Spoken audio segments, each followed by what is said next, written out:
Atau yang kedua, berhubung dengan soalan daripada Kuala Kerai juga yang menyatakan tanya kenapa kita pendekkan perkhidmatan doktor kita daripada 3 tahun kepada 2 tahun. Saya nak jelaskan, banyak saya dah jawab dah. Dia tak ada tadi. Mahkamah. Dah jawab banyak dah.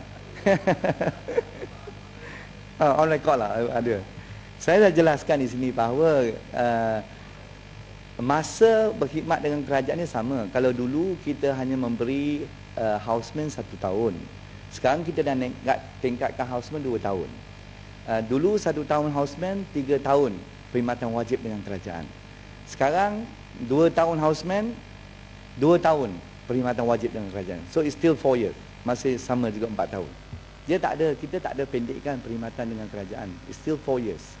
Kita bukan, kalau kita tambah houseman 1 tahun, kemudian 3 tahun wajib jadi 5 tahun. So it's still 4 years. Ya, minta jelasan. Kepung. Datuk, yang betul penjelasan. Saya tidak itu bimbang dengan kurangkan 2 tahun, 1 tahun, saya tidak. Cuma bolehkah yang berhormat terangkan kepada Dewan Yang Mulia ini, itu bagi setiap kepakaran di dalam itu hospital awam misalnya, berapa houseman yang ada? Adakah yang berhormat pernah mengkaji di dalam satu unit berapa houseman sekarang? Ini kita nampaknya di mana-mana negara di dunia pun houseman tak ramai. 1, 2 pun ada dah. Tapi di Malaysia ni memang aneh binti hairan. Bilangan houseman yang begitu ramai. Dan ada juga yang berhormat saya nak bangkitkan di sini.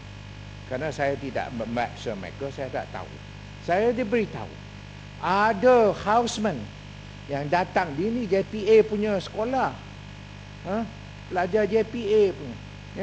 Yang balik daripada misalnya Ukraine, yang tak pernah memeriksa pesakit. Adakah ini benar? Di Ukraine memang ada college perubatan yang baik, yang mutu tu yang tinggi. Ada di mana pelajar kita dihantar kepada college yang rendah ataupun college yang tidak diiktirafkan di Ukraine misalnya. Tapi saya tak maulah dengar lagi ada houseman, ada doktor yang datang balik dari negara-negara lain termasuk Ukraine, datang ke Malaysia tidak pernah memeriksa pesakit. Jadi mungkin Dr. Maya lah sekarang. Doktor internet. Dan inilah saya berharap dapat yang berhormat Menteri sebagai orang yang hendak meningkatkan itu mutu perubatan di Malaysia ini, saya berharap yang berhormat dapat mengkaji bilangan yang tidak pernah itu memeriksa pesakit yang menjadi houseman di negara. Tambah sikit. Ya, terima kasih. Terima kasih Betul, terima kasih Mas Menteri. Berbalik kepada isu perkhidmatan wajib ataupun compulsory service, saya keliru pula lah. Maksud Menteri tadi 2 tahun selepas houseman. Setahu kita compulsory service ini termasuk housemanship dulunya. 3 tahun itu adalah termasuk setahun housemanship tu. Jadi bila pula? Kerana housemanship dikira sebagai servis, ya. Jadi kata Menteri pula 2+2 pula. Jadi ini sudah berbeza daripada 3 tahun dulunya yang 1+2 ataupun 3 tahun. Ya, terima kasih. Soalan sama. Menteri tu. Cuma mungkin Kuala Kerai tak pernah houseman di Malaysia tu, jadi dia kurang faham sikit. Cuma dalam isu compulsory service ini, walaupun untuk houseman yang dilatih di Malaysia 2 tahun houseman dan compulsory service selepas pendaftaran sebagai pengamal perubatan di bawah Majlis Perubatan Malaysia dikurangkan daripada 3 tahun kepada 2 tahun. Cuma kepada mereka yang latihan houseman di luar daripada Malaysia, biasanya latihan tu 1 tahun. Bila mereka balik ke Malaysia, dalam akta ini mereka cuma berkhidmat 2 tahun saja, tetapi bukan 3 tahun seperti mana sebelum pindaan akta ini. Jadi ini satu perbezaan kalau banding dengan sebelum ini. Cuma saya nak menyokong apa yang disebutkan oleh Yang Berhormat Kepong berkenaan dengan terlalu ramai houseman yang berkenaan dengan dilatih oleh pakar. Di mana kalau dulu houseman cuma 1 tahun, sekarang dia latihan 2 tahun. Jadi pasti jumlah houseman sudah berlipat ganda 1 kali. Jadi pasti lebih ramai houseman, dan ini adalah akibat bukan setakat latihan tersebut, tetapi graduan perubatan yang terlalu ramai yang sedia ada. Ini masalah pokok, dan saya lihat setakat ini dengan pindaan akta ini pun tidak dapat selesaikan masalah. Bagaimana kita menyelesaikan masalah graduan perubatan yang terlalu ramai yang mampu diserap dalam sistem latihan yang sedia ada. Ini masalah. Okey, terima kasih Gopeng. Gopeng telah pun jelaskan kepada Kepong tadi bahawa kenapa houseman meningkat mendadak. Salah satu sebabnya kerana kita telah pun naikkan daripada houseman 1 tahun kepada 2 tahun. Kalau dulu contohnya 1 tahun 3,000 orang. Tahun ini kita introduce 2 tahun. So dia ada pertindihan. The first year not graduated yet. So the second year coming in. Tahun yang kedua pun masuk jadi 6,000 orang. Ini menunjukkan bahawa mereka masih houseman lagi. Dan bilangan houseman meningkat mendadak. Tapi yang penting apa yang dikatakan Gopeng tadi, bahawa kita kena pastikan kualiti houseman kita dijaga dengan baik. Oleh itu pakar-pakar telah kita gesakan mereka untuk kalau dulu dia buat ward round sekali. Now dia kena buat ward round 2 kali. Kena pastikan bahawa bilangan houseman yang diberikan pendedahan dan juga penjagaan kesihatan itu latihan itu diberi dengan lebih baik, dengan lebih sempurna, dan latihan diberikan, dan kita sekala panjangkan masa kita. Kalau dulu dia ni 1 tahun training, sekarang kita bagi 2 tahun. Tiap-tiap section 4 bulan untuk mereka lulus, pastikan mereka lulus sektor-sektor yang berkenaan. Datuk Yang Di-Pertua penjelasan. Ini memang bukan kesalahan Yang Berhormat Menteri, kerana dia mewarisi satu sistem yang tak begitu sempurna. Misalnya, saya akan berulang kali, walaupun Yang Berhormat tak mahu dengar pun tak apalah, akan dicatatkan dalam Dewan Yang Mulia ini. Misalnya, kita di Malaysia kependudukan itu 24 juta. Di Australia pun lebih kurang sama. Kita ada 33 buah college perubatan. Australia 20. The United Kingdom 70 juta orang. Ada 22 buah college perubatan. Adakah ini bermakna Malaysia tu standard tu lebih tinggi daripada Australia, lebih tinggi daripada United Kingdom? Kita ada 33. Macam mana kita boleh buat macam tu? Dari mana kita dapat itu orang-orang yang layak untuk menjadi doktor? Bukan saja kita nak nampak orang itu layak di dalam peperiksaan, bahkan juga kita nak tahu siapa yang cintakan manusia kita. Kalau dia dah cinta manusia, kita walaupun peperiksaan itu, hasil peperiksaan itu tinggi, baik kita itu bagi dia untuk menuntut bidang-bidang yang tak kena-mengena dengan itu nyawa manusia. Jadi ini bukan kesalahan Yang Berhormat Menteri. Cuma mewarisi satu sistem yang itulah tak sempurna. Tak sempurna. Memang tak sempurna. Saya akan bangkitkan banyak kali lagi.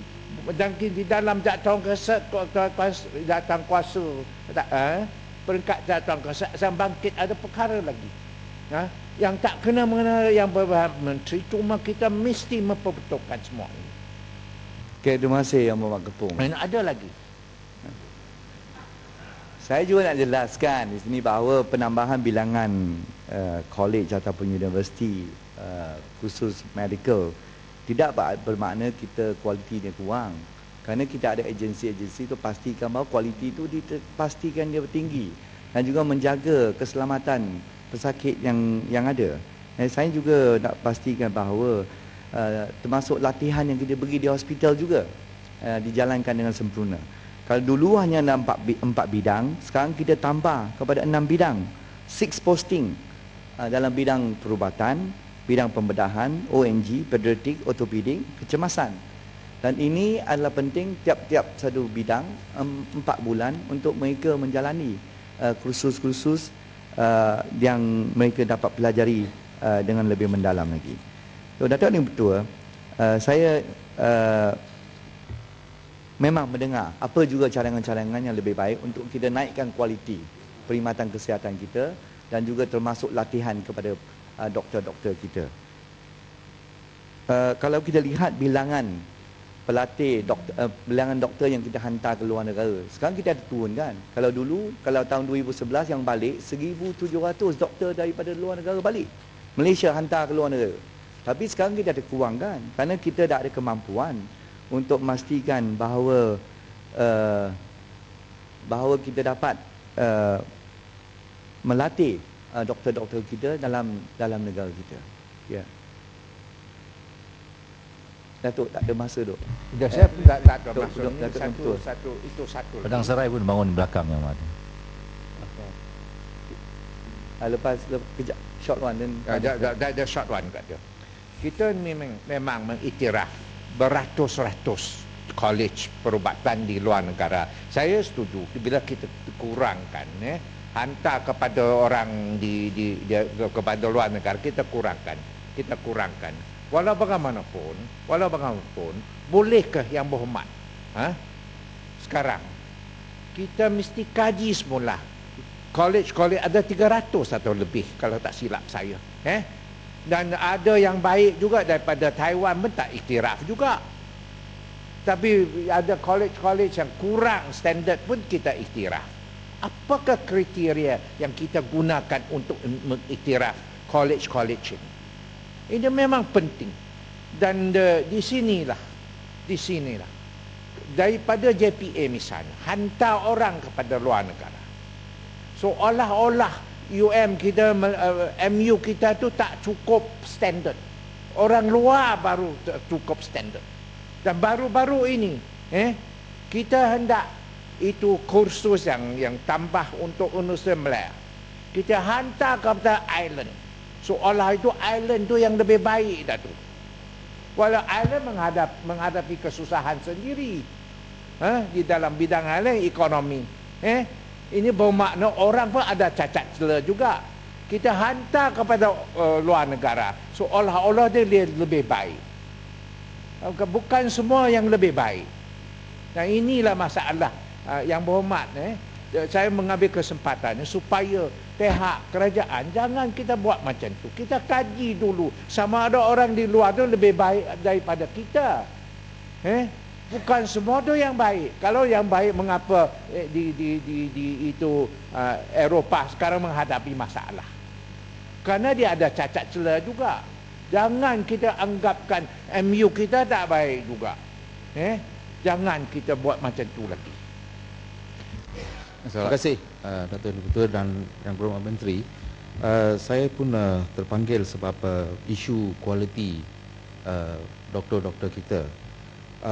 Dalam kes Kugen, di mana disciplinary board di bawah MMC yang ditubuhkan untuk pendengaran laporan ibu Kugen yang mati di lokap polis, didapati bahawa doktor yang membuat postmortem report telah mendapati bahawa Kugen itu meninggal dunia disebabkan oleh air dalam paru-paru, water in the lungs.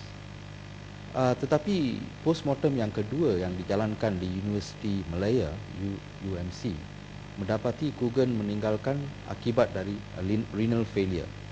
Dan selepas laporan dan pendengaran oleh Jawatan Kuasa Disciplinary Board di bawah MMC, didapati doktor yang dari buat laporan pertama dari HUKM didapati salah dan dihukum dan diberi teguran atau amaran sahaja.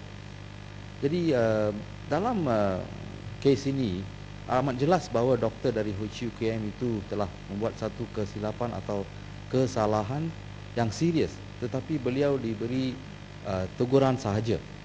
Dan doktor itu tidak, saya rasa tidak rayu terhadap keputusan itu ke Mahkamah Tinggi.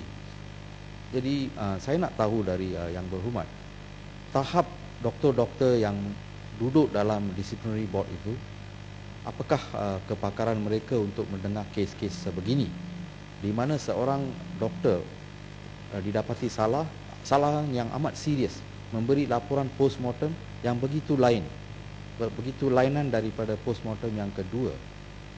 Itu yang sebab kita minta ahli-ahli yang duduk di MMC dan juga disciplinary board mestilah terdiri daripada orang-orang yang bukan doktor. Sebab ada satu persepsi sekarang, MMC yang mendengarkan laporan atau aduan terhadap ahli-ahli mereka sendiri bercenderungan terhadap mereka, bias towards their own kind. Dengan izin, sila beri jawapan. Terima kasih. Terima kasih kepada ahli yang berhormatnya telah pun memberi cadangan dan pandangan. Saya nak tegaskan di sini bahawa Padang Serai penempatan houseman ni bukan dasar untuk kita hantar keluar daripada negeri masing-masing. Memang kita beri keutamaan kepada houseman kita yang ada dalam negeri. Kalau dia nak di Sarawak, dia nak tinggal di Sarawak, kita boleh beri. Tapi kita faham juga bahawa bukan semua permintaan dapat kita tepati, kerana kita kena juga memastikan bahawa latihan ini diberi di hospital-hospital pakar yang tertentu sahaja. Bukan semua hospital dalam setiap negeri boleh membuat houseman. Oleh itu tempat adalah terhad dan terpaksa kita agih-agihkan untuk membolehkan houseman kita diberi dedahan yang baik. Saya akan memang pagi tadi Timbalan Perdana Menteri juga kata penempatan guru pun menghadapi masalah yang sama. Dan ini perkhidmatan kesihatan juga perkhidmatan besar.